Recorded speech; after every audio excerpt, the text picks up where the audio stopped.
நான் முதல்வன் திட்டம் பற்றி தெரியுமா? நான் முதல்வன் திட்டம் அரசு பள்ளிகளில் பயிலும் மாணவர்களுக்கு உயர்கல்வி மற்றும் தொழில் வளர்ச்சிக்கான விரிவான மற்றும் பயனுள்ள வழிகாட்டுதலை வழங்குவதற்கான அர்ப்பணிப்பு முயற்சியாக வளர்ந்து வருகிறது.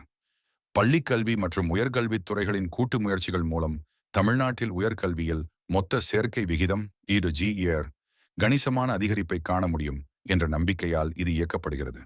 இந்த திட்டமானது சரியான வழிகாட்டுதல் மற்றும் ஆதரவுடன் அவர்கள் தேர்ந்தெடுத்த துறைகளில் சிறந்து விளங்கக்கூடிய ஏராளமான அரசு பள்ளி மாணவர்களின் திறனை அங்கீகரிக்கிறது.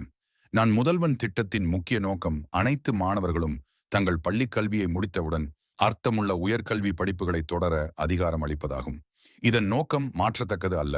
நான் முதல்வன் திட்டத்தின் தொலைநோக்கு பார்வையானது தமிழ்நாட்டின் உயர்கல்வியில் மொத்த சேர்க்கை விகிதத்தை அடுத்த 3 ஆண்டுகளுக்குள் தற்போதைய 51% வியப்பிற்குரிய 100% உயர்த்தப்பட வேண்டும். இந்த லட்சிய பார்வையில் வெற்றியடைய அர்ப்பணிப்புடன் இத்திட்டம் முக்கியமான பணிகளின் தொகுப்பால் வழிநடத்தப்படுகிறது.